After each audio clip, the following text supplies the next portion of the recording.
I think the answer is very simple, right? I made a commitment to this football team, to this football program. And like I said in my statement, I intended to honor that commitment, feel like I've done that, and fully anticipate doing that for the next 3-4 days, whatever it is.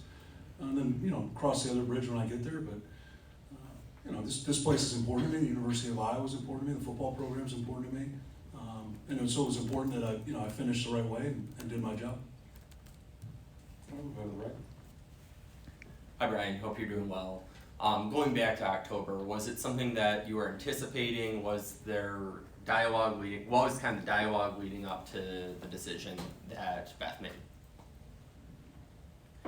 I'm not sure I understand that question, John. In terms of were there conversations ahead of time? How did you find out? What was kind of the process of that kind of? I would direct those questions to Beth. Like I said, my focus has been on our football team and our players and doing my job and getting them ready to play football games and trying to help them be in position to be successful and win games. So that's where I kept my focus during the season. That's where I've kept my focus since October. That's where I intend to keep my focus for the coming days. Any questions for the webinar room? Go right. Hey Brian, Kirk talked yesterday about how he just appreciated everything you've put into the program. What does it mean for you to finish it out with him here in Orlando? I know it seemed to be emotional too at the Illinois game, walking out of Kinnick with a win, and I just wondered how special that was to you and what it would mean to win this game. I think the emotion of the Illinois game was quite simply that, these guys, these players, they set a goal at the beginning of the season, and that was to win the Big Ten. Fortunately, we came up short in that regard, but the best we could do at the time was win the Big Ten West and give ourselves a chance to do that. In order to do that, we needed to beat Illinois when we won that game. I think the emotion that you saw with everyone on the sideline was, you saw a bunch of players that have worked really hard and accomplished their goals. And, quite frankly, probably what I resent the most about this situation is that the focus has come off of our football players who have really accomplished some tremendous things this year. And it's gone on to things that just quite simply don't matter. They're trivial and silly, in my opinion.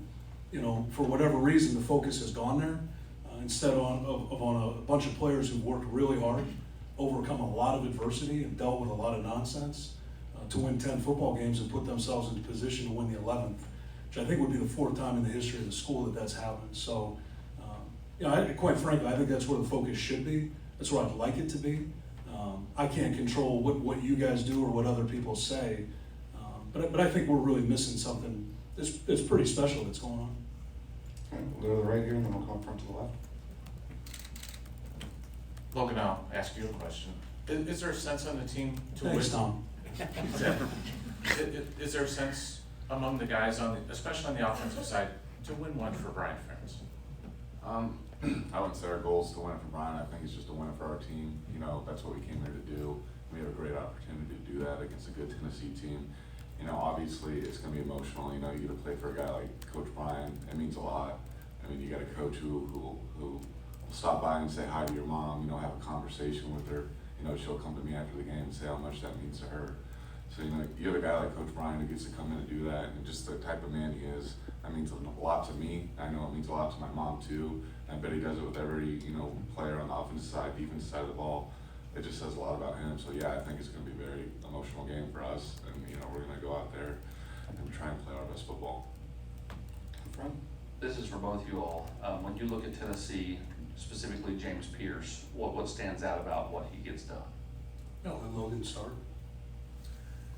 Yeah, I mean, you look at these guys, they're in the SEC, they got a lot of talent, they're a talented group, and, we're going to do our best to go out there and try and play our best football because we have yet to do so, and, that's our goal.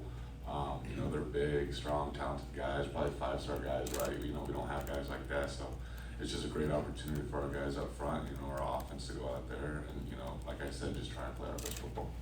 I'll piggyback that and just talk about their whole defense, right? I think, everything for them starts with their front.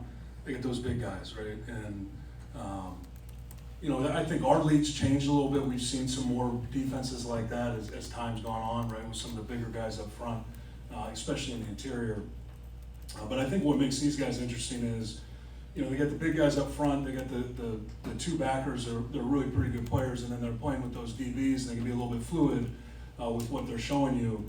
And I think a real testament to them, you know, just structurally, and I mean this as a huge compliment, they change week to week. They can present different looks based on the game, based on the team they're playing. You know, they can choose to play a couple of different ways. They can change the front, they can change the coverage structure. They're really fluid in those things, and they do a nice job of it.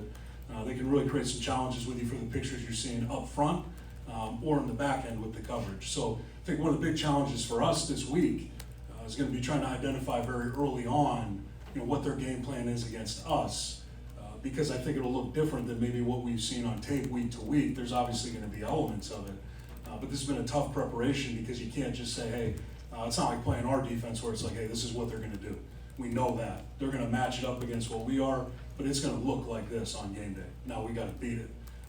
There's an element of, hey, look, these guys have some really good players, but then there's a structural component that's a little bit of a question mark right now. And we probably won't know until about 8, 9, 10 plays into that first quarter exactly what it's going to look like, and then make sure we're dialed in and seeing those pictures clearly and attacking them the way that we want to attack them. All right, go back to